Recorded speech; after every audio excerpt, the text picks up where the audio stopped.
नमस्कार. अर्चनाच कुकरीमध्ये आपलं स्वागत आहे. आज आपण उन्हाळ्याच्या दिवसात थंडावा देणारा असा मधुर आमरस केलेला आहे. तर बघूया आपण कसा केला ते. त्याच्यासाठी मी आंबे घेतलेले आहेत. हे 5 आंबे घेतलेले आहेत. हे केशर आंबे आहेत. तर हे स्वच्छ धुवून घेतले 2-3 वेळा आणि आपण ह्याचे सालं काढून घ्यायची आहेत.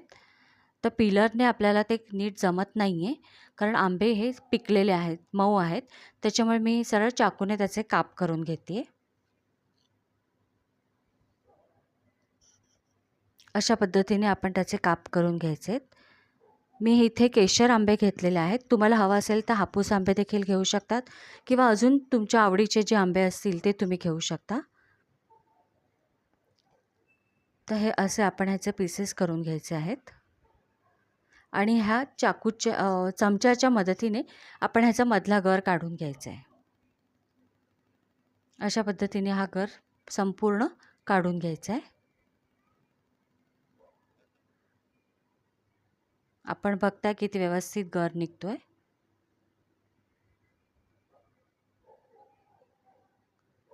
असे आपण हे सगळ्या आंब्यांचे गर काढून घेतलेला आहे.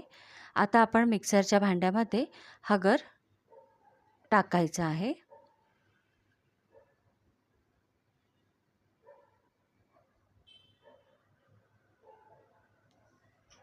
आणि आपण एक छोटी वाटी आणि तेही देखील अर्धी वाटी साखर घेतलेली आहे. तुम्हाला हवं असेल तर ह्याच्यापेक्षा कमी देखील घेऊ शकता. आणि आता मी ह्याच्यामध्ये पाव ग्लास पाणी घालते.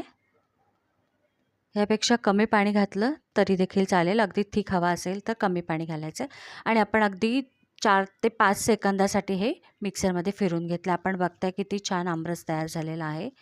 पुरीबरोबर चपातीवर खाण्यासाठी योग्य असा हा आमरस तयार झालेला आहे. आता आपण हा भांड्यामध्ये शिफ्ट करूया आणि फ्रीजमध्ये ठेवूया, म्हणजे आपल्याला जेवताना गार आमरस खाता येईल.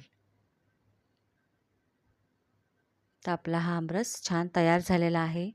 गार आमरस रेडी झालेला आहे खाण्यासाठी. त्याच्यावर मी तूप घालते आहे आणि ह्या तिखट मिठाच्या पुऱ्या केलेल्या आहेत. ह्या आमरसाबरोबर ह्या खूप चविष्ट लागतात. तर आपण आमरस नक्की करून बघा आणि मला कमेंट्स करायला